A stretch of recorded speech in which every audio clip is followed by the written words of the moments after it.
السلام عليكم، ازيك يا شباب؟ ورجعنا بفيديو جديد. والنهارده هنتكلم عن فيديو انا شايفه مهم جدا. لو انت محتار ومعاك 8000 جنيه وعايز تشتري موبايل، فالنهارده هنقارن ما بين اكتر موبايلين مطلوبين في الفئه السعريه دي، وهو الاي 15 من سامسونج ونوت 13 من شاومي. تعال نشوف ايه اللي يميز الموبايل ده عن الموبايل ده، وايه المزايا والعيوب في كل موبايل. ولو حابب برضو نقارن ما بين موبايلات تانية، اكتب لنا في التعليقات ويلا نبدأ الفيديو.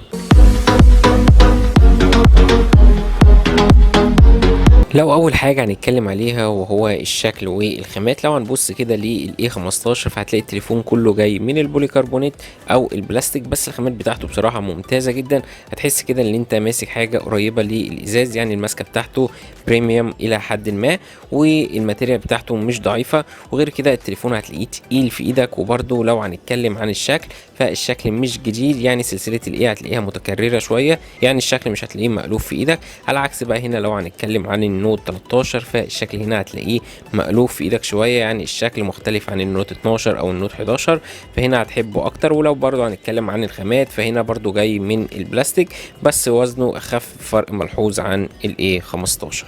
ولو هنتكلم عن الشاشه فالاي 15 هنا جايه بشاشه مميزه جدا بحجم 6.5 انش فول اتش دي بلس من نوع اموليد. طبعا الشاشه هنا 90 هرتز مع شده اضاءه بتوصل ل 800 نيتس، فكشاشه ممتازه جدا، الوان تفاصيل كل حاجه في الشاشه مميزه جدا. وزي ما اتفقنا قبل كده ان شاشات السامسونج بتبقى مميزه جدا. طب لو هنتكلم عن الشاومي هنا فهتلاقي حجم اكبر شويه 6.67 انش فول اتش دي بلس من نوع اموليد، لكن هنا ب 120 هرتز وشدة الإضاءة بتوصل ل 1800 نيتس. وهنا عندك البصمة مدمجة في الشاشة، فالألوان هنا فوق الممتازة حرفيا، تفاصيل وإضاءة كل حاجة خطيرة في الشاشة، وأنا شايفها بصراحة تتفوق عن السامسونج بفرق كبير. كل ده غير استحواذ الشاشة، يعني لو هتبص هنا على شاشة السامسونج هتحس إن أنت معاك تليفون قديم جدا، سواء في حجم الحواف أو في شكل النوتش هنا.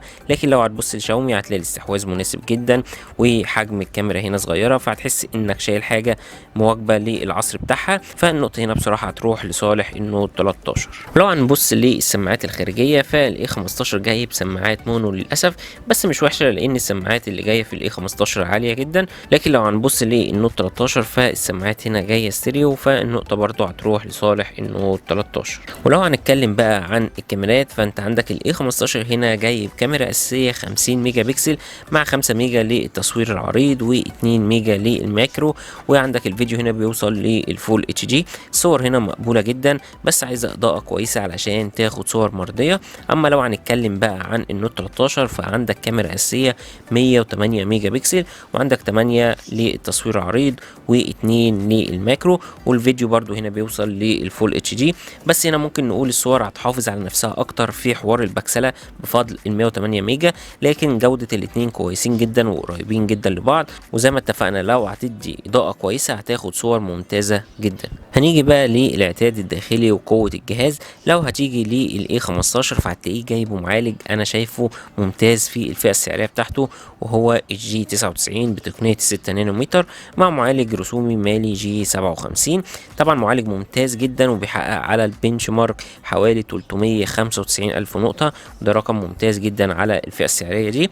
ولو هنروح بقى للنوت 13 فهنقل شويه وهيبقى بمعالج من سناب دراجون 685 برضو بتقنية 6 نانو ومعالج رسومي ادرينو 610. معالج كويس جدا ومستقر لكن مش اقوى من الجي 99، هنا بيحقق حوالي 360 الف نقطة، فرق مش كبير قوي. لكن لو هنتكلم كأداء فهيروح لصالح الاي 15.